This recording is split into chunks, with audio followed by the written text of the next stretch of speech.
have come here to chew bubblegum and kick ass. And fall out of bubblegum. You want answers? I think I'm entitled. You want answers? I want the truth. You can't handle the truth.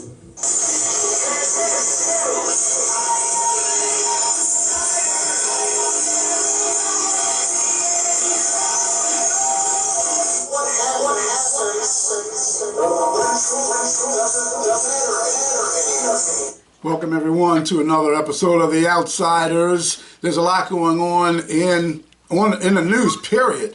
People are going to be hearing about things they didn't even know about.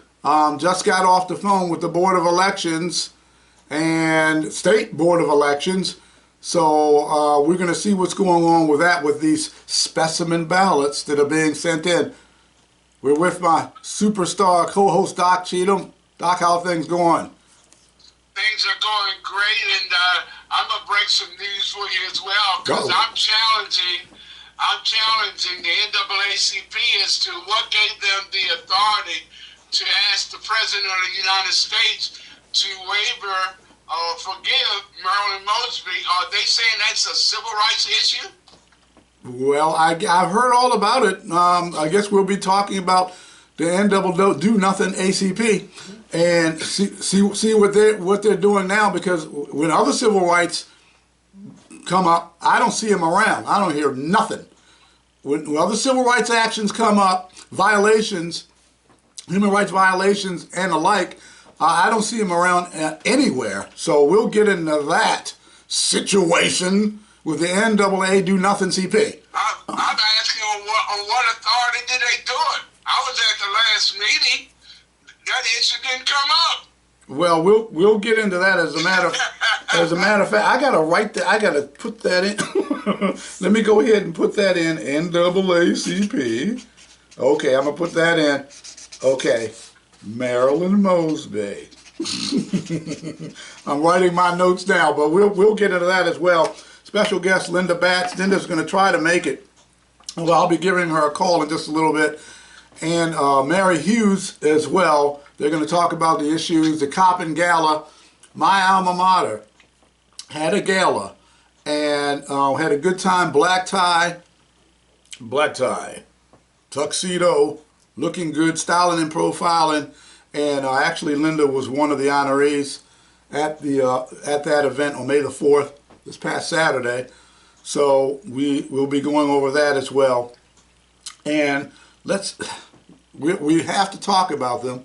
And my wife goes, Doc, she goes, do you have to talk about the sports for so long? I mean, she wants us to get right into the nitty gritty with what's going on with the politics and the election and things that are going on in the news. Things like that. She kind of gets bothered with the sports. I said, look, people want to hear the sports. They want to hear about the Orioles, the Ravens. It's our city, because she's from Brooklyn, New York. So she's not really too into hearing about Baltimore and how we're doing, okay, than the sports thing. So I put her out there like that. Oops, honey. Sorry, honey. Oopsie ooey. I might pay for that. No dinner for you tonight. I might pay for that one. But I want to get into something that's going on. People don't know anything. I haven't heard anybody say anything about it. Before I get into that, I'm jumping the route. The Orioles, they have not been swept in, I believe, 102, 103 series. That's right. The Washington Senators, that's not the Nationals, they tried and couldn't get it done. 12 innings, Doc. Come back. We almost gave it away to him yesterday. Yeah, all the fumbling and bumbling around. Don't call it a comeback, but they did come out on top of that. And if they keep playing the way they're playing, I'd say they're going to make the playoffs. And if the pitching holds up, dare I say it, the World Series. What a year this would be if the Orioles make the World Series and then the Ravens make the Super Bowl and win both. That would be something special, something else. But let's get into, I've got to play this, and people aren't aware, we have our Devontae Davis. So we have our champion boxer, and he was trained and he was in the camp of Floyd Mayweather. Ow, it looks like there's some problem going on with Money Mayweather. It looks more like, hey, I'm running out of Money Mayweather. Let me go ahead and play this, but Floyd Mayweather, Devontae Davis, let's go. Well, things just keep getting interesting in the Mayweather world. Recent revelations have been emerging saying that Mayweather might be broke, which has left a lot of people with words in their mouths. Further emboldening the narrative he was constructing, Davis shared additional content seemingly referencing the situation. He uploaded a screenshot from a news outlet suggesting Mayweather was being held by government officials in Dubai and attempting to resolve the issue to return home. The accompanying caption, mirroring Davis's exact words, was a clear taunt. He, Mayweather, tried to leave today. They said, nope, sit still before I fast risk CK you up. This wasn't just an accusation anymore. It was a portrayal of Mayweather as someone potentially facing significant legal repercussions. The social media barrage surpassed just a mere throw of words. Davis even shared a clip from the movie Above the Rim, where a character asserts dominance. This seemingly veiled message towards Mayweather added another layer of intrigue to the online spectacle. However, in the middle of the social media heat, there's one element that remained absent in his post-verification. These were all posts on a personal platform, and their accuracy hadn't been confirmed by official sources in Dubai. His connection to Zimbabwean businessman Scott Sakapwanya, known for his involvement in gold dealing and politics, further fueled the perception of immense wealth. Just got off the phone with my guy in Dubai. He told me that Floyd Mayweather is definitely being held by the government court system there, as he owes a substantial amount of money in Dubai. They take indebtedness over there very seriously. Was told the debt is unassociated with boxing. Floyd's desperately trying to work things out to no avail so far. So at Gervonta, #Tank Davis is correct that Floyd's being held there. Ridiculous amount of money in Dubai. They take indebtedness over there very seriously. Was told the debt is unassociated with boxing. Floyd's desperately trying to work things out to no avail so far. So at Gervonta, #Tank Davis is correct that Floyd's being held there. Rick Glazer wrote on his socials. Glazer's statement suggests Mayweather is being held by the Dubai government court system. The seriousness with which Dubai treats financial obligations is highlighted, putting Mayweather in a difficult position. Okay, you got Floyd Mayweather being held by the Dubai government. Have you heard anything about that, Doc? Yes, unfortunately, it saddens me that so many of our athletes of color, male and female, are poorly handling their financial situations. And I'm suggesting that the majority of them need to really look at what they're doing and not doing with the throwing away of money. Well, that's what he would do. He'd have stacks and stacks and briefcase and stacks of cash and, I'm Money with Mayweather and with the fancy car, 100 cars collection and the like. And he goes over to Dubai, and what I read is something having to do with a woman. Something that happened with a woman in Dubai, and instead of going to jail, he figured, I'll pay whatever fine it was.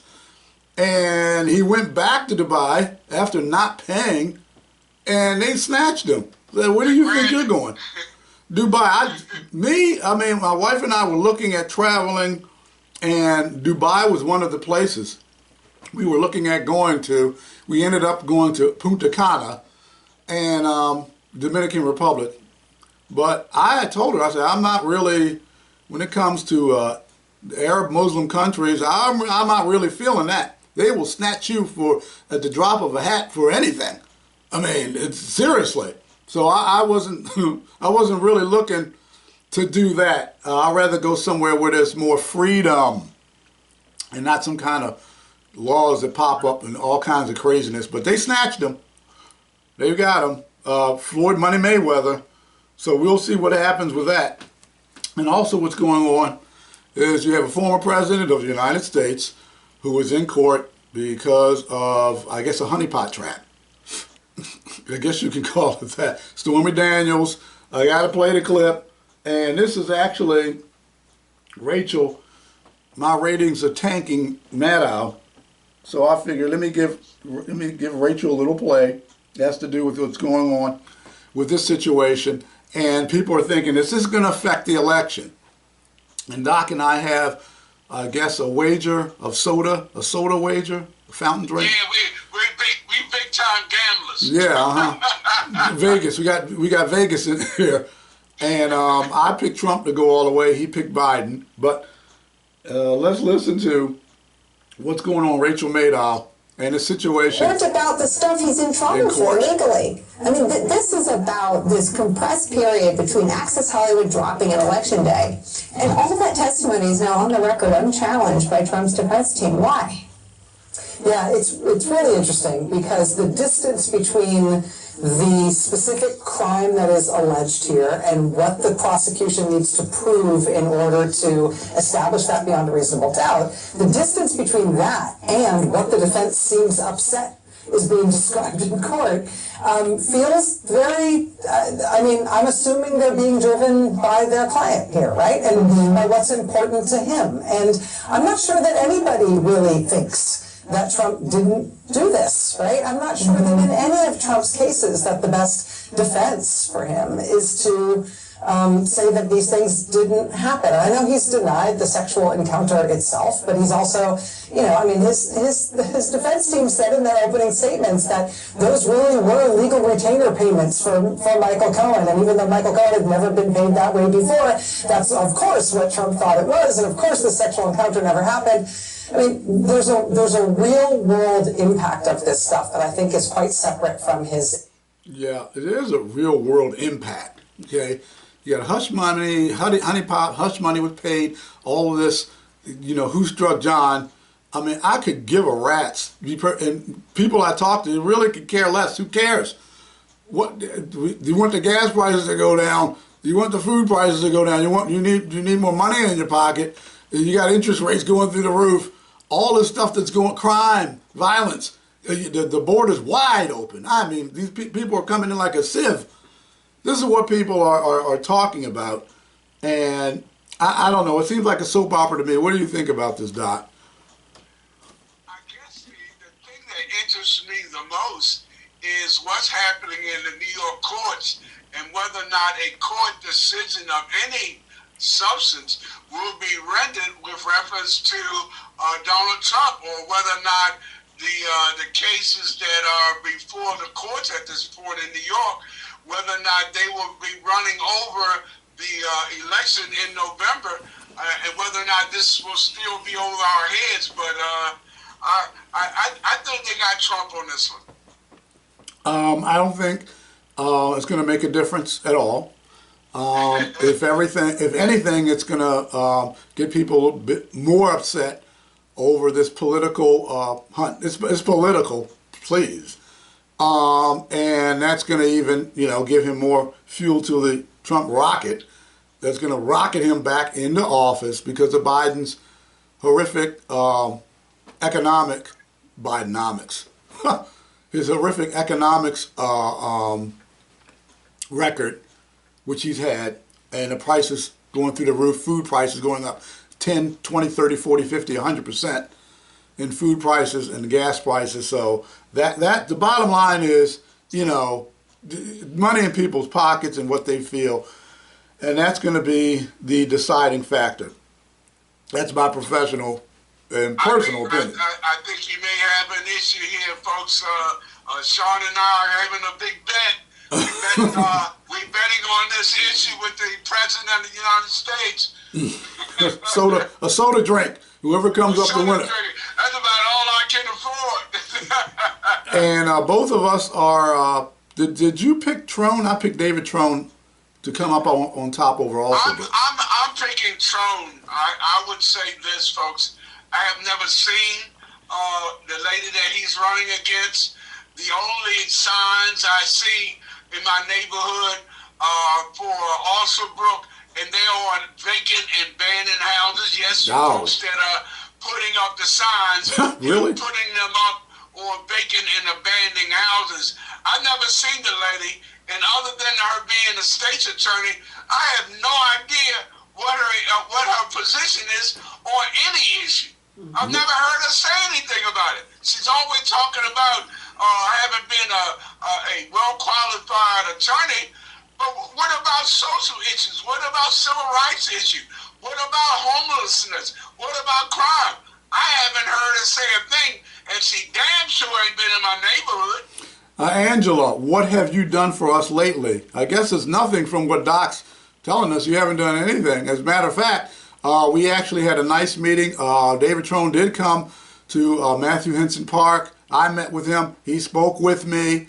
Doc gave a presentation, the whole 9 yards. As a matter with Angela Alsobrook, I put an invitation out to her. Didn't hear anything. And in my book, Angela, let me tell you what.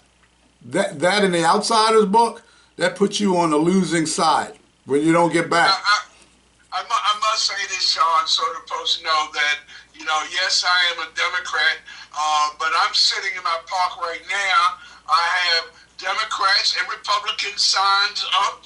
Matter of fact, Henson probably has more signs up than anybody else. But so far as my vote is concerned, I haven't seen the lady, don't know the lady, and have no idea what positions she takes on any issue. I will say this, David Trone, I know at least 8 issues that his position is my position. Well, vice versa. Well, it looks like her campaign strategist and her campaign manager fumbled the ball. Hey, guys, ladies, whoever you are, it looks like you screwed up. Big time. You left out the Outsiders. You left out Marvin Doc Cheatham. You left out yours truly, Sean Sims as well, and our group, the Outsiders. Big, big mistake. Let's move on. All the Democrats are for her, but, all the Democrats that are in support of her, they ain't done a damn thing for my community either. Well, I'm going to say this since you want to continue this. It looks like since she's from Prince George's County, the folks in Prince George's County who should know her better than anyone else, they're on David Trone's side. They're siding with David Trone, the folks from Prince George's County. So I thought I'd add that in. The people who are around you are more familiar with you. Looks like they're going over Trone's side. Ouch! That's gotta hurt. Ouchie, owie. So let's move on. I want to talk about.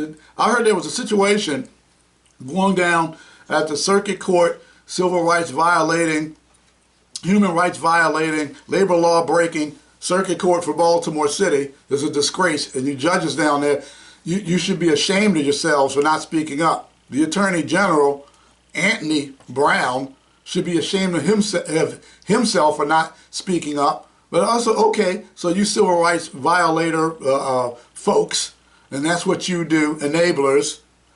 There was a power outage, Doc. It looks like they're losing power. See, when they put this Maryland court in, electronic court in system, and I was told by people on the inside, because don't get it straight, we're the outsiders, but we get the inside information.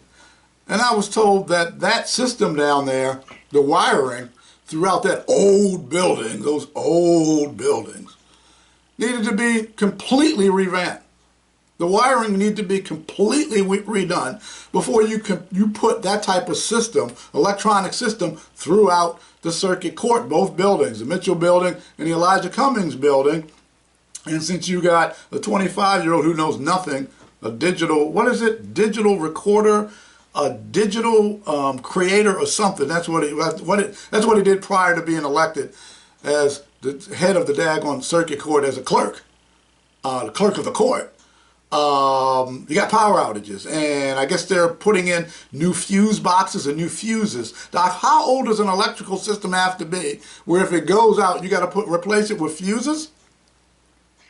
Evidently, and I think it looks like it's an accident waiting to happen. It looks like the technology that they're bringing into the courthouse supersedes the technology capabilities of the 2 courthouses. So I guess we need to keep our fingers crossed as to whether or not, once they do all the tests and see that it's operating properly, that it does in fact work. But I'm a little fearful. I don't know that much about electricity. I have to admit. So I'm going to have to rely on folks that know about electricity capabilities, but my reasoning is that they might be biting off more than they can chew with this new technology.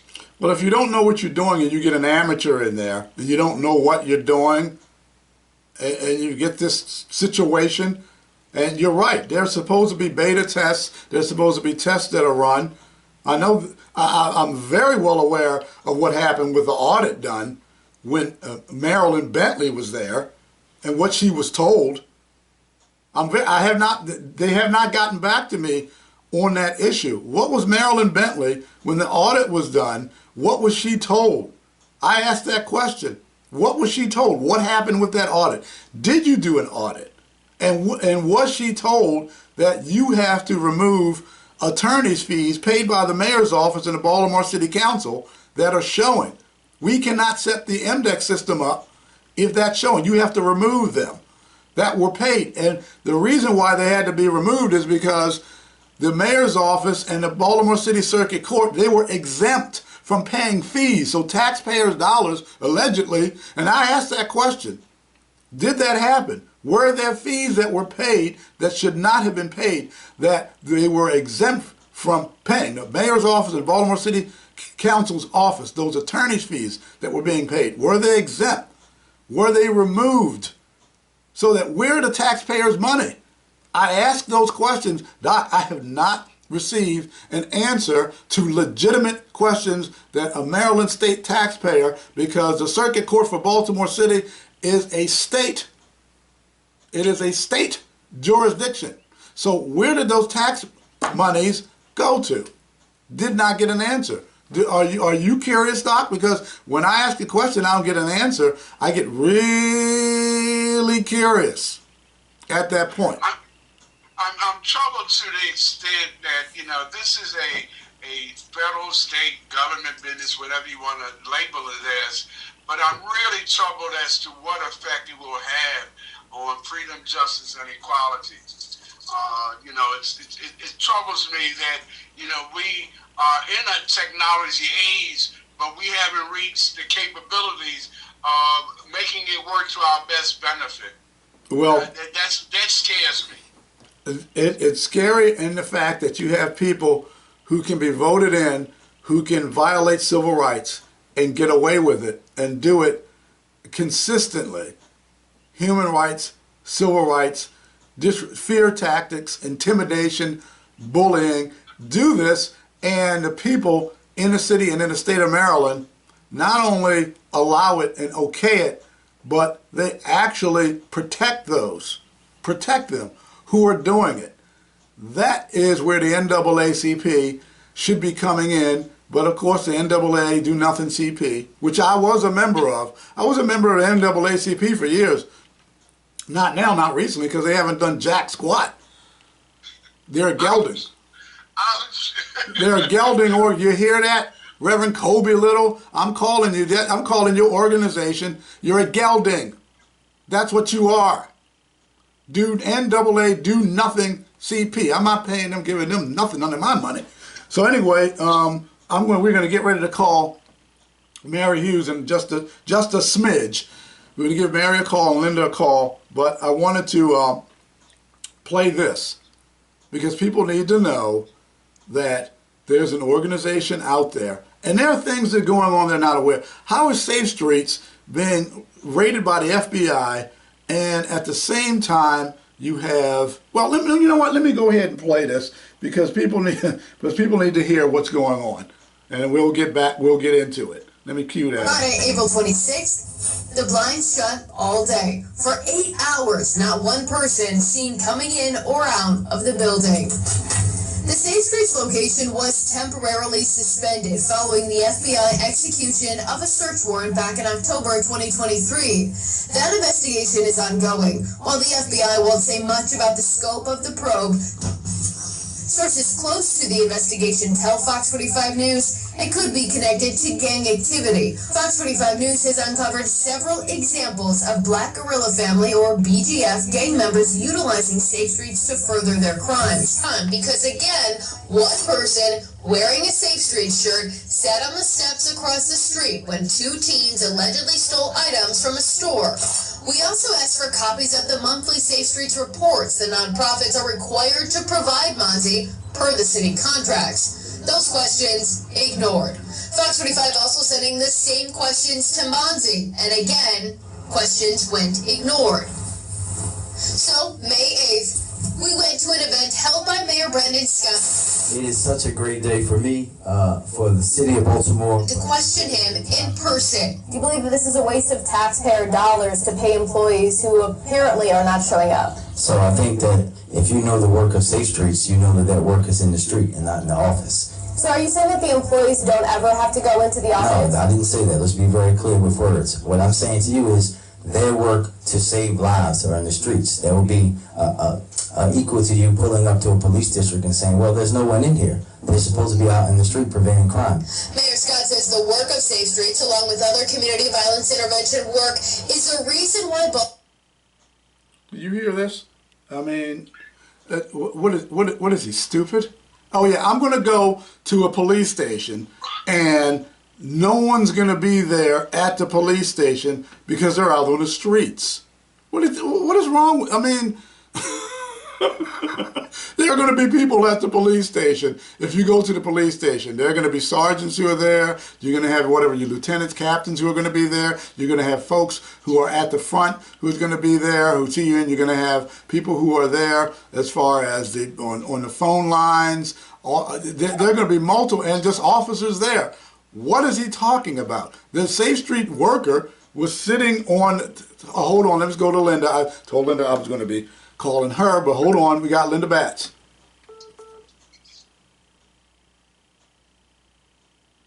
Okay, Linda, are you there? Yes, Linda. Okay, I hope this works. Hey there, lovely Linda.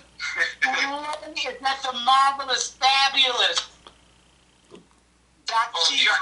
You got the wrong number. Yeah, I was getting ready to call you in a little bit, but because sometimes when we're doing this podcast, we tape a little bit over. But anyway, Linda, tell us about what happened, because I'm going to get into this. I'm actually going to play some audio of Kelly Bigelow and her interaction with one of James Torrance's workers and James Torrence at a voting site. I have the audio. I'm going to play it. It's very interesting. But Linda and myself, my wife Teresa, Tori Rose, Crystal Parker, Marsha Jews, and Kelly, we all attended the. We were sat at the table together at the Coppin State University Gala at the Marriott Baltimore waterfront. We had a great time, and Linda was one of the honorees at the gala. So yeah. I need to get sound effects for that. But Linda was on the honorees. Okay, yeah, I have some sound effects. but Linda, what did you think of the gala, and give us some information on what actually happened? And I witnessed some of it. Okay. Well, let me just say that the Coppin State Gala was just an extraordinary event honoring excellence, not only at the student level, but the level of endowment and benefactors to the university. And I happen to be one of the individuals who is really humbled by the opportunity to have established an endowment scholarship, a legacy endowment scholarship that will exist in perpetuity in the name of my dear belated parents, mother and father, Sam and Gladys Bath, and my three brothers. And so as a result of that commitment, I was on the planning committee for this particular event, along with a number of other distinguished individuals, some of whom got the opportunity to address the audience that looked like it was probably 700-800 strong. fabulously attired and respectfully mannered at this event. Yes. We had a total of 10, 8 guests, and 2 student leaders who are about to graduate from the institution. The 2, as I'm going to call them, the 2 niches, and lovely professional women who are really destined for great things. But after all of the speeches had been made and the food had been consumed and folks were sufficiently imbibed, we were meeting and mingling.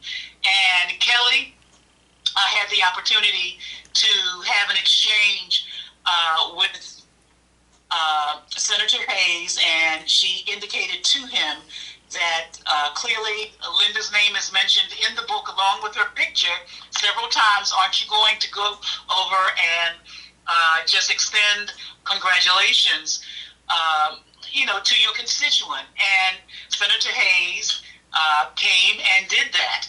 She then saw James Torrence and asked him, and while I didn't hear the mechanics of the exchange, I was certainly within sight of vision to understand what was going on. And it went something like, well, one of your constituents, Linda Batts, is being honored. You know she's been honored.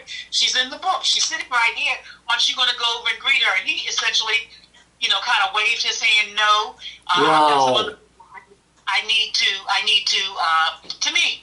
And so, that just infuriated Kelly. It didn't infuriate me as much because I have come to have absolutely no level of expectation from someone whom has historically, since he has assumed office, done very little to build relationships with his constituents. What he has done is to build the kind of what I'm going to say line of sight that enables him to get things done for those for whom he wants to get things done, and for those whom he chooses not to, then there is the opportunity for him to launch missiles. And that is essentially what has been done in the 7th District, particularly with many of the people who are part of the Friends of Gwynns Falls Parkway who contested the most horrific and uncivic-like approach to infrastructure changes on Gwynns Falls Parkway that I have never seen. Autocratic, self-centered, didn't engage the community, dismissed everything the community said, and went ahead without the community's approval and implemented a change on Gwynns Falls that has set traffic patterns back for decades. Nonetheless, this is all part of an ongoing pattern of behavior that we have seen in terms of keeping communities divided. And so yesterday, as the segment that Kelly posted on Facebook reflected, he recounted what had happened at the gala, and apparently in an effort to greet him and his staff person was ignored by the council person. His staff person did, in fact, exchange greetings with him. And at that point, Kelly became further incensed at this lack of diplomacy, at this lack of professionalism. He has no diplomacy. He's not a professional. Let me do this. I got to call Mary. Let me call Mary because I told her I was going to call her, and okay. so she can join in. But I call him Pigpen. Pigpen James Torrence. I expect nothing from him because he has no class. He's a classless individual. But we're calling Mary Hughes to bring her on this call because it's important that people know what's going on in the city. And James Torrence, I don't know, James. Taxpaying dollars. Okay, well, Mary, Linda. Desensitized to bad behavior. Linda, we got Mary on. Hi, Mary. Hey, Linda. Hey, Trone. And Doc. So we have a good. How you doing, Doc? We have marvelous. We have a powwow here. Linda was telling us that James Torrence disrespected her at the gala, the Coppin State University gala, by not acknowledging that she was an honoree. I've said that James Torrence has no class. James Torrence is the councilmen not answering, not taking care of the trash. That district with the phone calls is listed as the dirtiest district in the dirtiest city. That's why I call him Pigpen. So pig, not just because he looks like a pig, but because it's Pigpen. I have no respect for James Torrence whatsoever. The way he's treated people, I've watched the way he's treated people. I've seen him. I've seen the way he talked to Kelly, the disrespect he had given her at a meeting, the way he disrespects Linda and other folks. I have no respect for him as a man. A man, please. But Linda, continue. Oh man, Linda, continue, and I want Mary to chime in. Yes, and so essentially, Mary, I was ending the commentary about some of James Torrance's interactions with his constituents by noting that he has a bright line. He treats those who succumb to his idiocy with preference, and those who challenge him to be excellent, to be better, to be fair, to be level-headed, and to love all of his constituents as if we are 1/7th district, not the dissected part of 23 or more communities, or whatever the case might be. You have asked him on numerous occasions, Mary, let's bring the 7th district together as a whole and talk about how we can strengthen our capacity to be better. Let's focus on those areas in the 7th district that are not at their point of feeling that they are surviving and thriving like some other communities in the 7th district. Let's focus on them and prioritize them. But none of these things have happened. And instead, the folks like yourself and myself who have challenged him to be fair, to be diplomatic, to be excellent, to lead with integrity have been the targets of retaliation. That's right. And here's the thing, Linda. He does that on purpose. When he did have the town hall meetings, he fragmented the 7th district. He had little meetings here, little meetings here, little meetings there. And it really wasn't for the people. It was to say what he has done with Department of Transportation, Department of Planning, and all these departments that he thinks are his constituents. And he never wanted to have one solid town hall meeting. My suggestion to him was, no Department of Transportation, no Department of Public Works, no Department of Planning, just your constituents and you. He didn't want that. And so he uses these departments to separate us and to run a meeting and whatever, but he hears us, but he doesn't listen. And that's his way of operating. My biggest problem with James is that he really, truly is thin-skinned. When I mentioned to him, when we were on a Zoom call, he has his child in the background, and I said, James, it's distracting when we hear your little boy making all that noise and you're talking to him. And he told me he was offended when I said that. And really, I said, he was? He said, yeah, he really was. Oh. Well, he said, that's good parenting. I said, no, James. No, it's not. That's unprofessional. Because if you're talking to your constituents and you're saying some things we want to hear, it's too distracting. And he threw that in my face. He's an idiot. On the call that he had, saying, I'm taking my gloves off with you. So he What? has a problem. Yes, he did. He said he was taking his gloves off with his you. Gloves off on me. Oh, is that what he does? Oh, really? That's what he said, yeah. And so when I mentioned to him, I had asked him, and Sean, you're the only reason why I was able to let the community know that there would be no bike lanes on Gwynns Falls Parkway. It had been announced at Hilton Elementary, and Johnson announced it at the Complete Streets hearing with Nick. But I asked him, I said, could you please, and this was the summer, right? Linda, when y'all met at Hilton, I said, would you please put that in writing for me so I can let the rest of the community know? Oh, I'll do it. And I talked to him 5 times. He never did it. Only way I was able to let the community know, Sean, you had sent an email to him about several subjects. And he said, no, you're incorrect. I did say there would be no bike lanes on Gwynns Falls Parkway, but I didn't say such and such. I took a copy of that email that was sent to you, and I reproduced it on a flyer to send through this community. He would never write me a letter. never sent an email. And he's just, how can I say? He's childish. He's very childish in this manner. And so, Mary, it is at that very meeting that you just referenced at Hilton Elementary School where he slandered me before the audience. And Doc Kim was there and was outraged about it. Doc, do you recall? I recall it and still regretting not having physically done something myself. I guess I'm too old to do anything physical, but you know, sometimes things can anger you so much. You think kind of out of the box of what needs to be done. But folks that are listening, I hope y'all hear this. The greatest thing that we can do is to send him packing and elect Tory Rose to be our council person.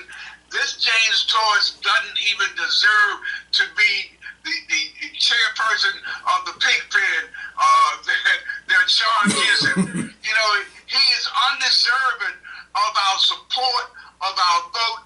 And folks, it will be our fault if we allow this guy who is insulting everybody, especially women. You know, it's like, you know, some of us guys will probably do something that we may go to jail for. But, you know, some of the things he's saying and doing against our black women are so insulting. It just makes you so angry. It does. He won't do anything with me. I've stood right next to him on purpose. And I've literally, right there, James won't say a word to me, will not look at me. Very wise, because I'm not a type of man, boy, to be played with, because you're a boy to me. So I've been right there, and I wish he would say something to me. Go ahead and open your mouth and say something to me. Go ahead and jump, because it's easy to jump on, but it's real hard to jump off. So I don't have an issue with him. He seems to like to attack women. Yes, I was about to say, that's it.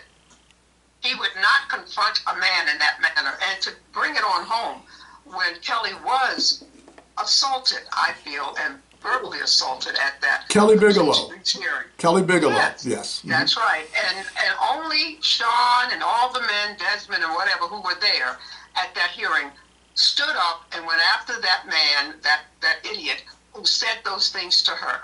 Isaac Bill. James Torrence did nothing. That was his constituent. Middleton did nothing. Nobody on that whole city council that was hearing that hearing did nothing. And so far have done nothing. Excuse me, Sean, I have to say this because it ties right in with what Mary's saying. Okay. Councilman Torrence came past Kelly while she was outside of the hearing chambers trying to be self-consoled and comforted by others, including folks from media.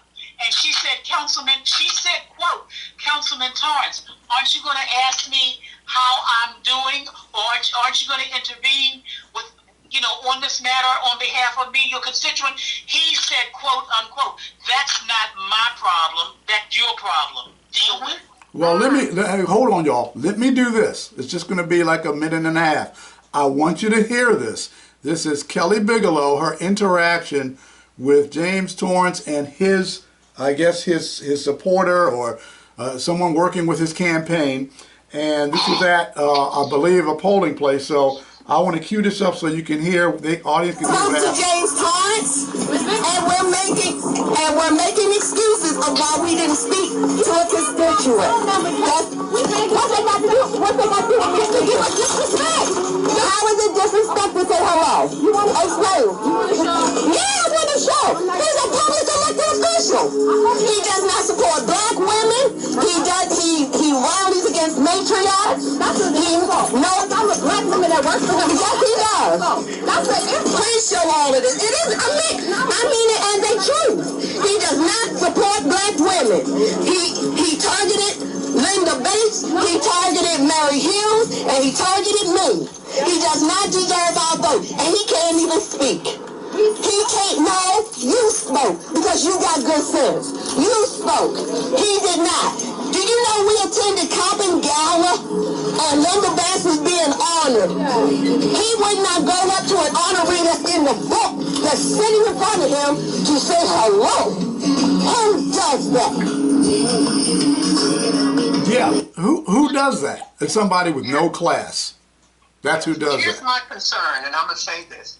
I called the Board of Supervisors right before I got on with you, and I asked them, what are you going to do about these so-called specimen ballots that have been mailed in, and how, because I feel that a lot of votes are going to be lost. I'm going to be honest with you guys. A lot of those specimen ballots were filled out probably by a lot of seniors. Now, Tory has hit all the senior apartments and whatever in this area. Her votes were on there. So I asked them, what are you going to do? Well, what we're going to do is we're going through that, and we're going to contact them if they have a contact number, and give them the mail-in ballots. And wait a minute, next Tuesday is the election.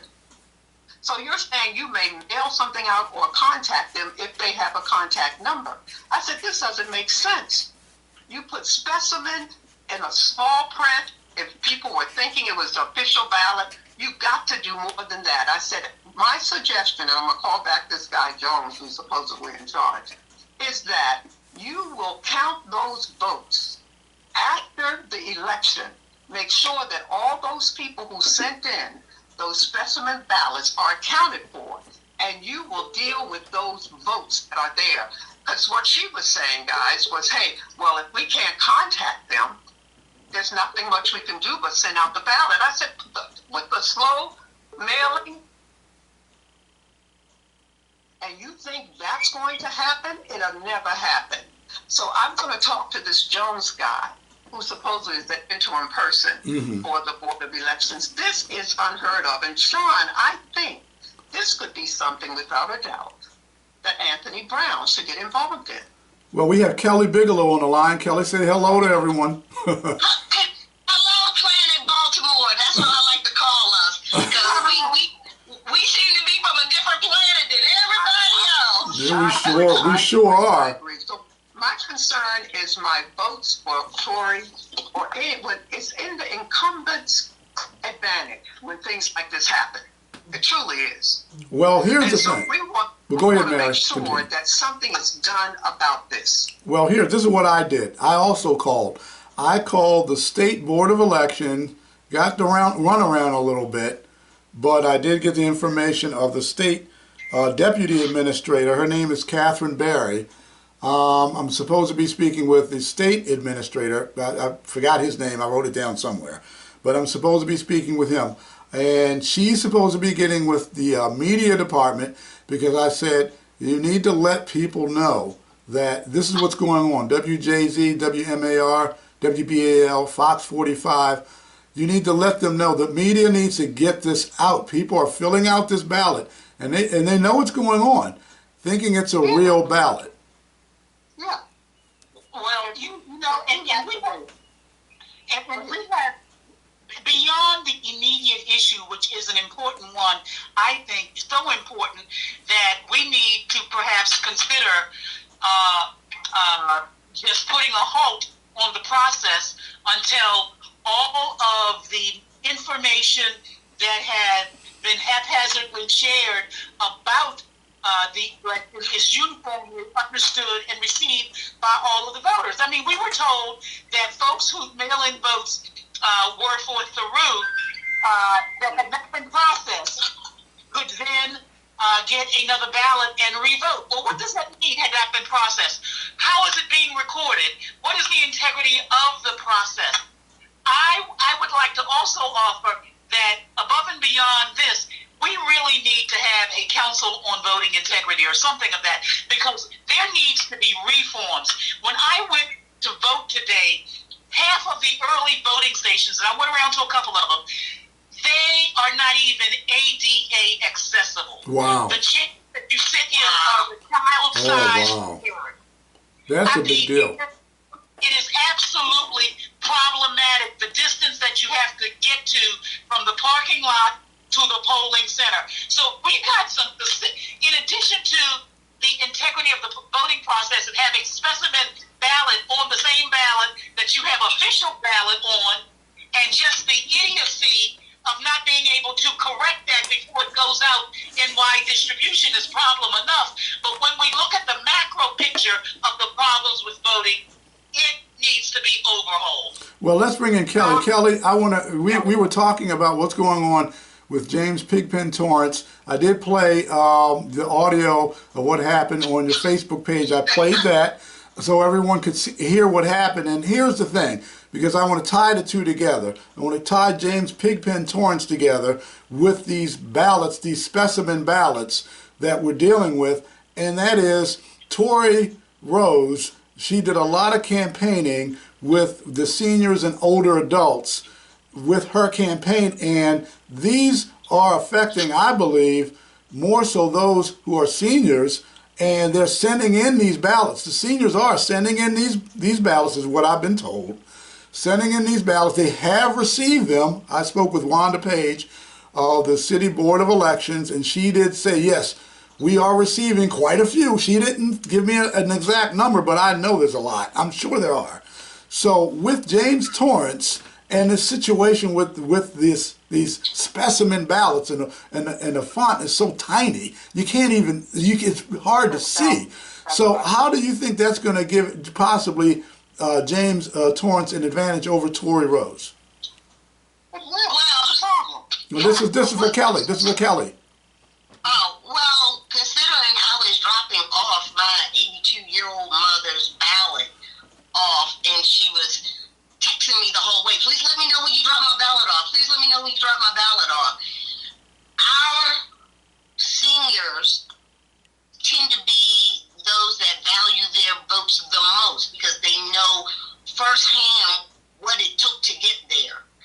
And so I think that James Torrence isn't even asking the question about ballots, because if you ask that question, then he is doing the work for all constituents to be counted, not just the ones that he likes on his block in his neighborhood who support him and benefit from his unethical practices as an elected official. I think we should be calling not only the state, but we should be calling the Baltimore City Board of Elections every day for a total count of who is sending in those ballots. I think our seniors should call en masse. I think we should post the election Board of Elections, both Baltimore, both the city and the state, phone numbers, and tell everyone who is mailing in ballots to call in and check every day that your ballot has been received, has been accounted for. I think we cannot depend on James Torrence and people like Burnett and everyone that knows that they are do-nothing council people to check on ballots and do their civic duties. We don't have those kind of people in place. He is a gatekeeper. And what I mean by that, all my skin folk ain't my kinfolk. And just because we have a black city with black officials doesn't mean that they're looking out for the black majority, which are poor. Which they are not looking out. So I think we are at risk of them being able to take this election from Tory. I think she has been competitive. I think she's a woman and she's first on the ballot. Well, let me go ahead and play this. Her name is first. I want you all. I do think she's at risk. Kelly. I am not doing anything about it. Kelly, I want you all to listen to this. And this is important because the people need to hear this. They need to understand what's going on with this election process and how things have gone down before, and they're happening now as well. So just take a quick listen to what the people need to hear. Well, a day after the presidential primary election, and we're still waiting on the final tallies for lots of local races because of the amount of mail-in ballots that needed to be counted. As of now, Sheila Dixon leads the Democratic race for Baltimore City Mayor, followed by City Council President Brandon Scott. The election was not without its issues. WNER2 News' Abby Isaacs joins us from Warehouse in Baltimore, where the ballots are being counted, to explain. Abby? The Baltimore City election director says they still have thousands of mail-in ballots here at the warehouse to count. And that's after they figure out how to count the ballots for one city council race where a printer error made those mail-in ballots unscannable.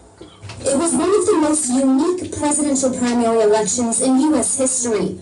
The coronavirus pandemic forced the election to be largely carried out by mail, but in Baltimore City, an unanticipated high turnout led to long lines, and that's just one of the many issues statewide. When you try to put on a major machine like this, there are going to be issues.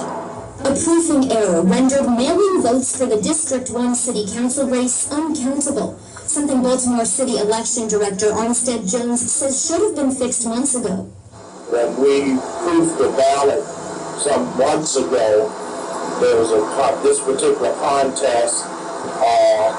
We asked for some adjustments to be made to it. And so it seems as though that the mailing house mailed out the wrong ballot. And right now, there's a few flash drives with votes on them. You guys don't know where they are. Can you talk about that? Well, we may not know where they are, but they are accessible by going to look for them. Some judges have indicated they put them in certain bags after we've called. We've looked in those bags. We have individuals that go out the next day after the election to gather those kind of thumb drives that have been left behind, left in the scanner. So the staff is doing that now. And then if necessary, there's a backup system where we just rescan from the scanner. We just upload the data into a new thumb drive. Good. Okay. Yeah. Sean, you're going to have to give us a summary of what was said because it wasn't that clear. Was that Mr. Jones talking to Okay. Yeah, I'll give you a summary because I have to go off of the audio that they put out, and usually the quality is not that great. So here's the thing. Okay, but when you see it on YouTube, you'll be able to hear it clear. But here's the thing. Armstead Jones, okay, his name is on the ballot. Now they're saying he's sick, he's this, that, and the other, he's out. But his name's on the ballot, Armstead Jones, executive director. And in the past, we've had, most recently, you had flash drives, thumb drives, that went missing. And that process with the thumb drives in the machines is a process that's followed when they're taken out and they're given to security personnel, and then they're sent directly to the election board, and then they're uploaded. And that process was not done with about 14 thumb drives. And he even mentioned that there were some stuck in or put or still in the scanner. Now, here's the thing. Armstead admitted, and I have the receipts because I was dealing with this. I have the receipts about what I'm saying. Okay, and this is with Linda Lamone as well, who's head of the state board. And he said, and he actually wrote, that they took the thumb drives that they never found, because there were several thumb drives they never found, and they took new thumb drives, stuck them in the scanner, and then put the information on those thumb drives. That should not have been done, because first of all, there's checks and balance system. That's why you have the thumb drives, and that's why they have to be given directly to security personnel and taken directly to the State Board of Elections in order to be uploaded. There should not be any breaks in between, because that can be malfeasance. Because of that, there should have been an audit. There should have been a forensic audit, which was never done. So you have another situation where he's talking about there was a misprint, and ballots went out because they were misprinted. And other situations, and even Boyd Rutherford, the lieutenant governor, and Hogan, they were trying to get Jones out of that position because of so many discrepancies under this man. So I have a question, Sean, and for the rest of Planet Baltimore. The news isn't covering this. No, they're not. And how do we get them to cover this? Well, I worked on that. I did that. Before you called in, I told them, I spoke with Catherine Barry, the state deputy administrator for the Board of Elections. She's going to be getting in touch with the media personnel. They're supposed to be calling me back so that WMAR, WJZ, Fox, and WBAL, the major news outlets, gets this information and they get it out to people so that they know what's going on. So I'm in the middle of working on it. So I also think we need to leverage Sheila Good luck with that. Yeah, I did say that in regards to the seniors, because it was Sarah Matthews and her inlet with the senior and older adult vote. She does have that, a good lock on that because of it. And I did mention on our podcast last week that would, well, not a podcast, but actually on WOLB 1010 with Jason and yourself as well, Linda. And I did say, because he asked me, who would that negatively affect the most negatively? And I said Sheila Dixon. Well, we need to get her current benefactor and supporter, who is an attorney, through. You would think he would be on this. Well, they gotta know. You would think they would be on This is this. such in a bubble right now. So we need to post it on our Facebook page. We need to ask Shannon Sneed to get on this, because she is the only candidate that is utilizing broadcasting on social networks like serious commercial. She's the only one doing that. We need to reach out to her, because right now, unless the population at large are making a big stink about this, they're not going to pick this up. They don't want to. So, Well, I sent it out to them. I sent out information to those folks about what's going on. So I'm waiting to see what they're going to do. Well, may I say this? Let me just interject here. We do have a good relationship with Jeff Abel of Fox 45.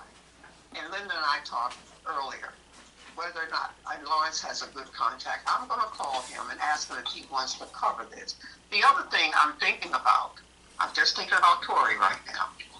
All of the senior apartments that she went to, Lakeview, Shiloh Apartments, Liberty, Greater New Hope, Walbrook Mills, I'm going to ask the manager there. I said, you need to be concerned about this, and ask for a list of the names of people that are in their apartments.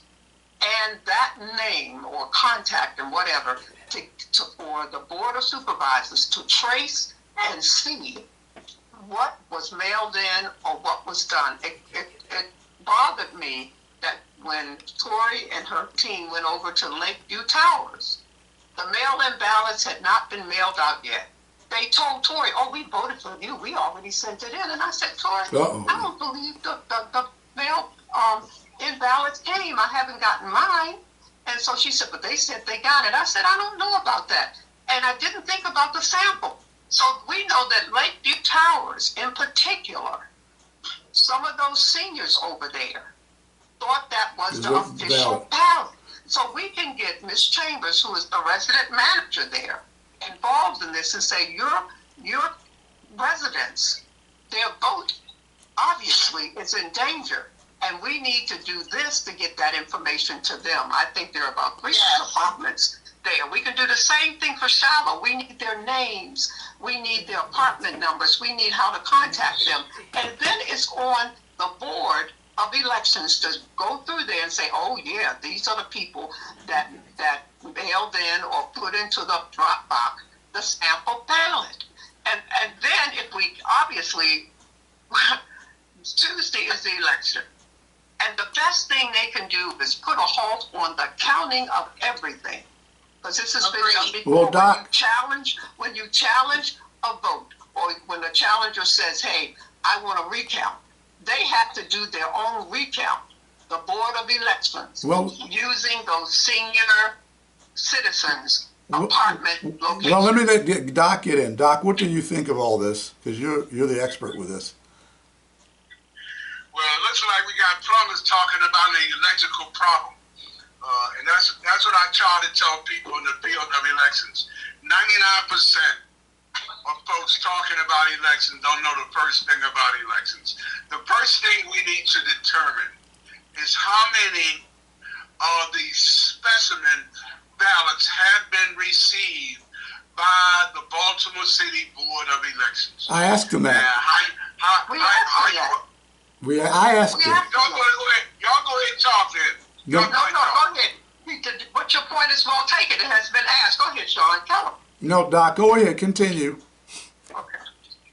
We first had to determine how many voters, not only receive the specimen, but we need to find out from the election board how many have they received of just the specimen.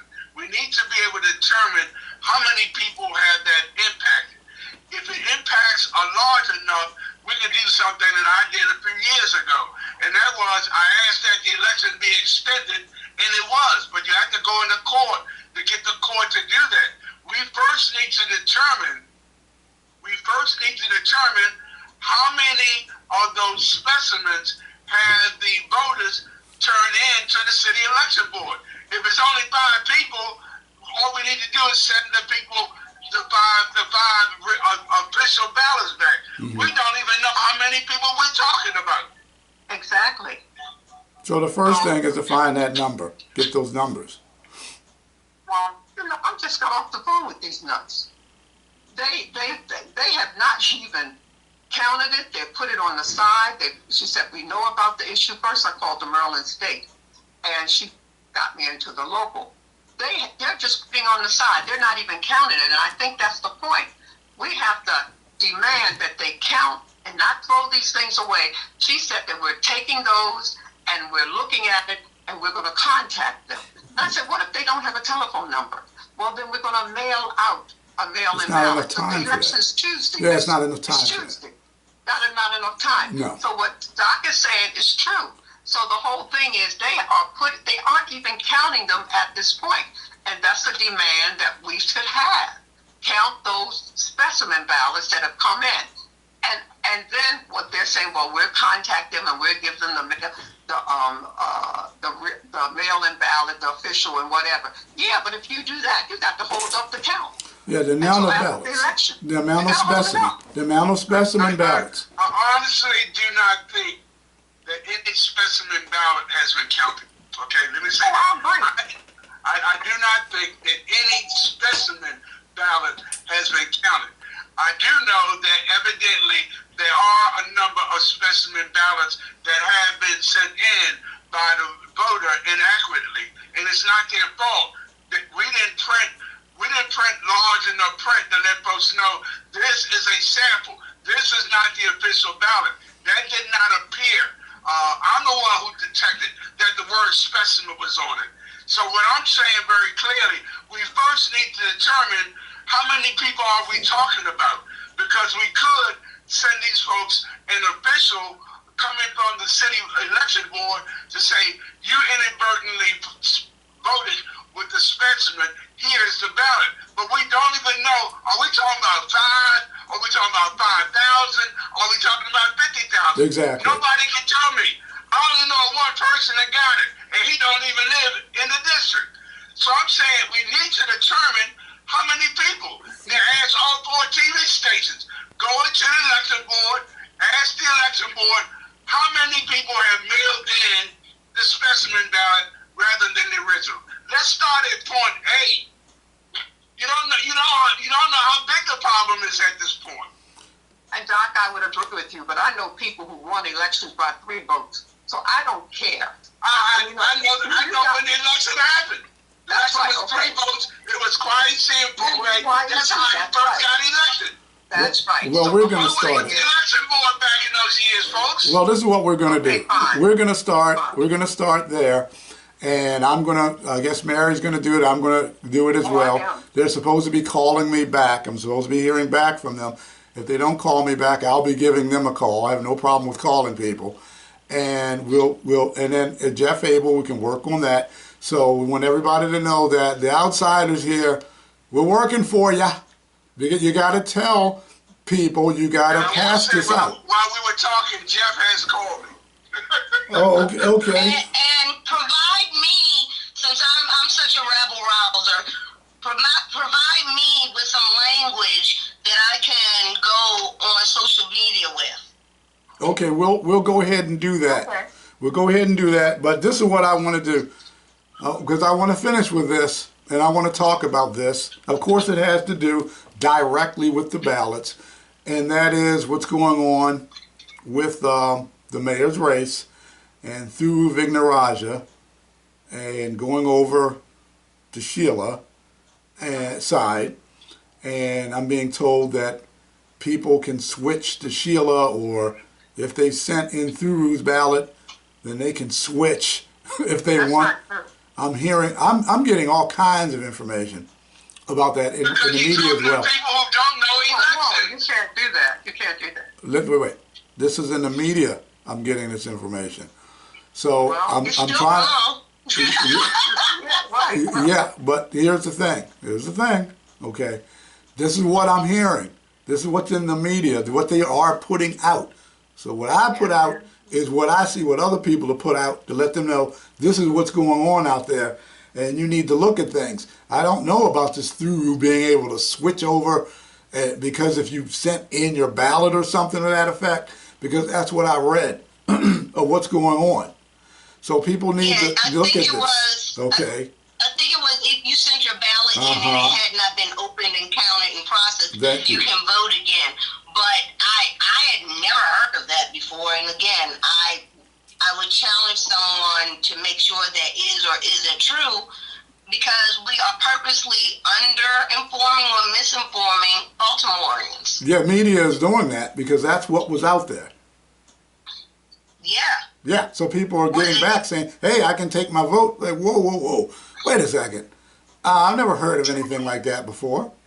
Well, the other thing that concerns me is the integrity of the submission process. I mean, how many dead people, recently deceased people, have received these specimen ballots? When I went to vote today, I mean, there was no produce your ID for integrity or any of those things. So let's just say hypothetically that someone can assume the identity of someone recently deceased and go in and submit a vote. How do you validate or how do you improve the process to safeguard against that vulnerability? I don't know. I don't know how you do it. But let's do this. I'll get with you guys. We're gonna talk all this over, and that's another exciting episode of The Outsiders. Voter craziness again. Where else? Baltimore City. Where else would that be? But I want to thank you all for coming on. I want to thank Linda Batch, Mary Hughes, and Kelly Bigelow for being our guests. And I'll actually call you guys later, okay? Well, thank you so much. And Doc Cheatham. Doc had to drop off. Thank you, Doc. Oh, okay. Take care. Okay, bye-bye. Bye-bye. So we had another episode of The Outsiders, and for my folks out there, I want to give you a little entertainment about what's going on with the mayor's race, and this is what I think, because this is going to be quite a, I don't know, this is going to be quite a mayor's race. The city of Sellout City, USA, Baltimore, Maryland, and this is my take. This is the way I look at it, because this is like a fight. And let's listen how this fight should go. This is the battle of the sellouts, Baltimore mayor's race. Introducing, in the red corner, she has 12 indictments under her black belt.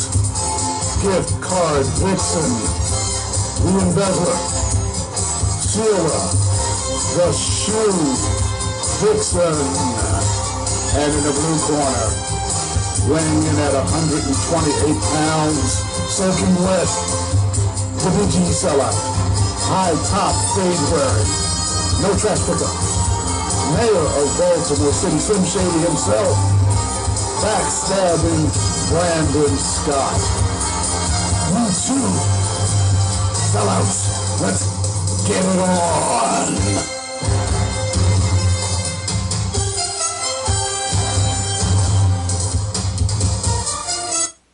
That's what I think of the mayor's race, Sellout City. I'm Sean Sims, your host of the Outsiders podcast. Okay, everyone, goodbye and God bless.